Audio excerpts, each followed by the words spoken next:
Let's say you're trying to choose between a heavy-duty truck and a half-ton truck because you need to tow or you need to haul, you're looking for those features. How can we tell everybody what the differences are between these trucks, because they're very close? Well, very simply, we have two very similarly equipped trucks, a heavy-duty 2500 and also a half-ton 1500 Silverado. So how about we do this? Top 10 countdown of all the features, and also a turning radius test and a 0 to 60. Perfect. Let me tell you exactly what Andre has in mind. We're going to check out the engine, the power, payload, transmission, the cabin, towing, suspension, design and interior, MPG and range, visibility, price and value. All of that we're covering.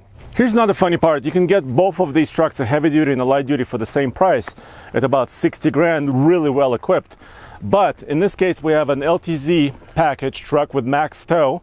That's the 1500 truck. And this behemoth right here is also an LTZ, but it has a diesel. Nathan, how about we show the engines and do a 0 to 60 right now? Now, there are a lot of optional engines here, including, of course, the diesel and a smaller displacement V8. But this one is the 6.2 liter V8, 420 horsepower, 460 pound-feet of torque, hooked up to a 10-speed automatic transmission. This is a four-wheel drive, and honestly, this is a lot of fun to drive. It's very rewarding, but at the same time, not as powerful as that massive diesel. While that half-ton Silverado 1500 has like 6 engine options, there are only 2 choices right here underneath the hood of the heavy-duty truck. This, of course, is a premier engine. It's a 6.6 liter Duramax V8, turbocharged diesel, of course, 445 horsepower and 910 pound-feet of torque. It also has a 10-speed automatic. So let's figure out exactly how quick each truck is, because this heavy duty is quite a bit heavier. And of course, we always test at a mile above sea level here in Colorado near our office. And this truck, this diesel heavy duty truck, is really heavy, but it does have a turbocharged engine. Turbo should help. The weight, about 8,000 pounds that this truck weighs, should not help.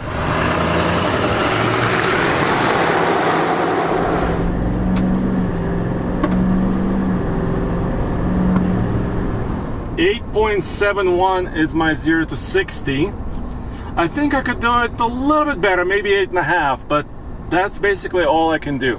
Okay, traction control is off.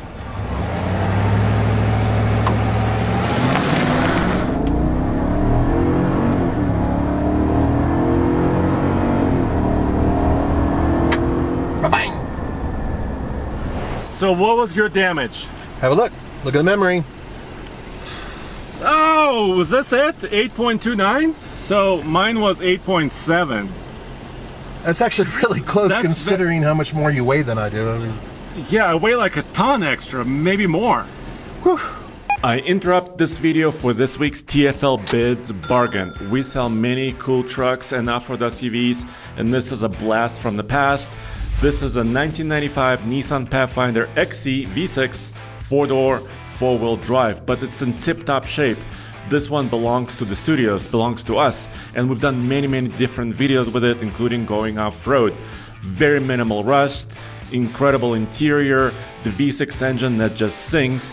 Check it out using the link below in the description of this video, and don't forget, use the submit a vehicle button to sell your truck or SUV at TFLBIDS.com. Welcome to the smallest bed you can get with this configuration, but this truck can hold up to 1,865 pounds back here. That's right, payload is pretty darn good. And what about length? Well, we are talking about overall length of, wait for it, 70 inches. Now, considering what this vehicle is, because it is a half-ton truck, you're not going to have to worry about putting in a fifth wheel, although I guess you could if you really wanted to. However, on Andre's truck, it's a very different story. Both of these Chevy trucks have really good usable beds, but when you're getting a heavy-duty truck like this, my goodness, this is the shorter bed option, and you're getting a lot more usable space, and of course a lot more payload. You are getting 82 inches of length, which is exactly 1 foot longer than in a light duty truck. The width is about the same, in fact, but payload rating on this four-wheel drive crew cab is 3,056 pounds. That's significantly more than in that light duty truck. And also this truck is equipped with a gooseneck and fifth wheel package, so you can tow a giant trailer. Nathan, does your truck do this? Just a little bump? I mean, that really is lazy, but I guess it can help for some people. You know, use your knee and you have to run to the cab for some reason. What? Well, okay, so you know what it's doing? It's not going up, but it's preventing me from slamming it down. So, look at that. It doesn't make a lot of sense. Watch out. Look. Whoop, pop. Well, that's okay. So it is dampened down. Yes. So there's something electrical preventing it from flying down, but nothing that's taking it up. I mean, you could get that feature on the high country and others. What? So it won't let me use my knee because it's a half ton. Vehicular discrimination, I say. Welcome to the air-conditioned confines of my half-ton truck. It's so hot outside, guys. So, let's talk about something else that's hot. Transmission choices, because General Motors gives you 3. That's right, there are 6-speed transmissions still available, 8-speed transmissions available, and, like this one, a 10-speed automatic transmission. Now, this is a 4-wheel drive truck, but unlike some trucks, you do have an auto option. So you can put it into auto, which turns it into sort of an all-wheel drive setup. When the rear wheels slip, it'll send power to the front and help you get out of nasty situations. Really good in snow, but it also has 4 high, 4 low. So there you go. Full-blown transmission setup in this truck. More options than the heavy-duty truck. Nathan, you might be surprised that I also have a 10-speed automatic transmission, but mine is heavy duty. So what GM did is actually they worked with Allison, and this is an Allison branded 10-speed that's behind this big V8 turbo diesel. So that's all goodness. Offers a lot of ratios, a lot of comfort, and also fuel efficiency on the highway. And, by the way, I also have an all-wheel drive mode. This is the only heavy-duty truck available. GM is the only company that's offering an all-wheel drive mode in their heavy-duty four-wheel drive systems. I also have 4 low. I also have 4 high. I have all that stuff. All right, so let's talk about the interior design and overall layout, because it's very functional, and I've had a lot of, how do I put it, angry emails and whatnot coming from people who defend General Motors' design of their interior, and I disagree with one thing. This is way behind everybody else in terms of screen size. This is tiny. In terms of layout in general, it's okay. Functionality is great. I love these toggle switches. These are extremely useful. I really like the place they put the trailer brake control. This is a very good location. These are great. All of this is exactly where you want them. So that part I'm fine with. And you know what else I'm fine with? Cameraman, I'm going to challenge you, because this is what I call the fart window. Here we go. Ready? I'm going to hit it. Boom! Every window goes down. I know. It's supposed to be like to cool off the vehicle really quickly when you are getting in there on a hot day like today. But I like to call it the fart window because, well, Roman has really bad gas. Funny thing, this heavy-duty Silverado has almost an identical layout and design. I mean, I think a lot of these parts are interchangeable.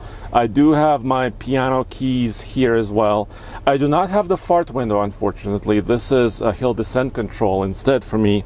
I do have my tailgate controller, but I have something that Nathan only wishes he had. I have an exhaust brake with its own button right here, which helps me go down mountains with a big trailer. This truck has the max towing package, meaning that I have a 342 rear end and, of course, 2-inch receiver. And look at this. I have the camera inputs, same as the heavy duty. So that way I can hook these up to the trailer and it'll go through the internal monitor system, helping me position the trailer down the road. That's great. So what about towing? Well, this vehicle can tow up to 11,900 pounds, which is pretty good. But there's more, because technically speaking, you can put a fifth wheel in here. 9,400 pounds, that's the rating. Although, keep in mind, this is a short bed truck, and if you wish to do that, I highly recommend you contact Mr. Truck, because he's going to want to get that on video when you do a sharp turn. If you do want to tow higher, more than 11,900 pounds like Nathan can, of course, this is the truck for you, and you have the equipment to do it. You have a 2.5-inch receiver. It's larger than a half-ton. Why? Well, because bigger is always better. And up to 18,500 pounds here at the bumper hitch, or fifth wheel gooseneck rating is the same, 18,500. Yes, I also have camera inputs for inside the trailer or in the back of the trailer, 7-pin connections here. And like I showed you before, the fifth wheel prep kit is inside the bed. And of course, heavy duty trucks can tow better and more because of heavy axles. This truck is also equipped with a 342 rear end, but of course, it's all different because the 10-speed automatic has slightly different ratios than a half-ton truck. Now we're laying down the differences between these two trucks, and there's one major difference that really does suit my truck, the half-ton, and that is ride comfort. On a day-to-day basis, the ride comfort in this 1500 is like a Cadillac compared to the heavy-duty truck, and that has to do, of course, with suspension, the way they're set up for the amount that they're going to tow and, of course, haul. And on top of that, tires. That's right. Mine are spongy. His are like hockey pucks.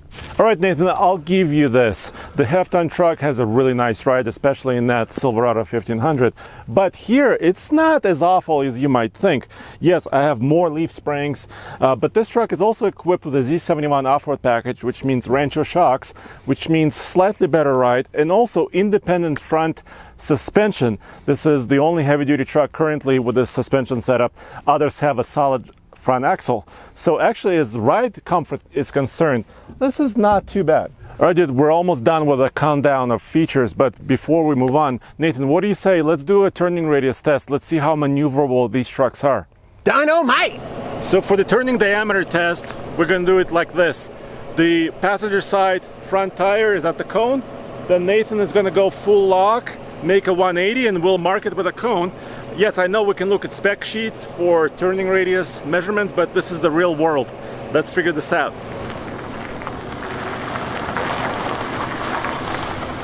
Oh! Are you serious?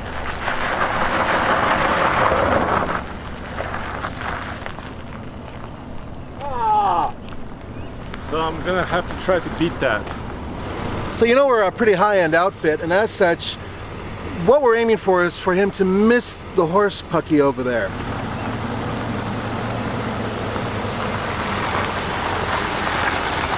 Keep going!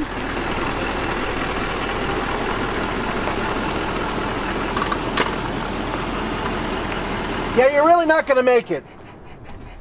I thought about it, like it'd be really funny if you hit the wood and then knocked it over because you're a monster truck, but I would say that my turning radius is better than yours. Unfortunately, I think you also ran over a bunch of horse manure. Oh boy, this is not good. I'm sorry. I wanted to talk about design real quick because, yes, they're very similar trucks, you know, they are related, but this truck is a little bit more basic in terms of its overall design, right? Because there's not a lot going on, and it's a lot smaller. Let me show you. Come here.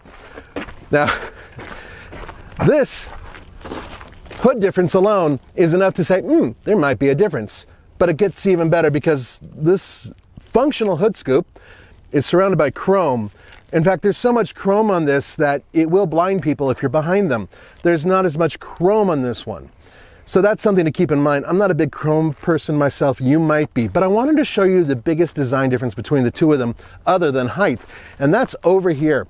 Something that I really admire about the heavy-duty truck, and that's this step right here. It is not on my truck, and it should be standard on all Chevrolet trucks as far as I'm concerned, because it's awesome. Visibility, very important with trucks. Chevrolet, well, General Motors has got a really good thing going. I really like this LCD rearview mirror. It works really well at night. Not everybody loves it, but well, there's Andre. So let's talk about camera systems because there's a lot. Now, this is the bed cam, and I'm going to go to the hitch cam in a second with my Vanna White running by the hitch. There he is. Keep running in the heat. Okay, and then we go over to the next camera, which is the front camera, which, by the way, you may notice, look at that massive grill. That truck is huge. We'll talk about that in a sec, but there goes Andre doing a little boogie right there. All right. Now, this is an interesting view. I don't really think it's very valuable because I guess maybe you could park between lines by using it, but otherwise I don't really see it as being useful. Now, this does go along the side, so you can see what the outside front tire is doing, which would be good for off-road or I guess for precision placement. And of course, there's this one. Now, this is an interesting one because it combines that with your bird's eye view. And you can see Andre, who's suddenly gotten really tall, and he's cruising by the truck. Funny enough, this heavy-duty truck is also equipped with a rear view camera mirror. And yes, Nathan is not dancing behind me, but I can still see in the same way. Let me show you my cameras. And also, no surprise, same types of features. And this is great. I'm really liking that GM is actually offering same type of visibility both on heavy-duty trucks as well as light-duty trucks. Yes, we do have very similar towing mirrors, Nathan and I, but mine not only has power fold, and of course it has additional LED lights, but mine also has power extension. Nathan's don't, because he didn't pay for that. Nathan, we're down to the top 2 points for comparison, and I'm talking about fuel efficiency and of course value and price. And I just looked it up. Your truck is rated at 21 mpg highway. It's not bad. And about 18 combined. My truck is rated at not rated. That's why you're a heavy-duty truck. Right, but we have tested it many times, trucks like this, and I got on the previous Duramax trip about 19.9 mpg on the highway, so these big trucks can also be efficient. Well, that makes sense with the turbo diesel and everything else, but the bottom line is that you're going to have a lot more range, right? Yes, bigger tank, right? Potentially bigger towing MPG as well. Yeah, that's right. Mine is more of a city truck and yours is more of a work truck. Let's look at it that way. But also your truck requires premium fuel for that giant V8. I was hoping you'd forget about that. Okay, part. never mind. So value, right? As it sits, your truck is at about 59 grand, almost 60. Right. My truck, well, the way it's configured right now is about 69 grand. So it is more expensive. But both of them can be priced about the same with roughly the same equipment. Yeah, so for 60 grand, you can also get a 4-wheel drive crew cab heavy-duty diesel. Right. Yes. And mine, not only can you get the 6.2, but you can get the straight 6 diesel, which is the one I like. There you go. So at the end, which truck would you choose? This truck with the diesel, the little diesel. So the half-ton? Yeah. Okay, you know what? Come on. Come on. Mine's good. I would choose a half-ton with a 5.3 and a 10-speed. You know the Trail Boss we had? That was a really good truck, wasn't it? Yeah, so of course if I wanted to go long distance with a heavy trailer, heavy duty all the time, but I don't personally need that. Yeah, it's overkill. Yeah. Yeah. As always, go back to TFLtruck.com for all the latest news, views, and real world big and medium-sized truck reviews.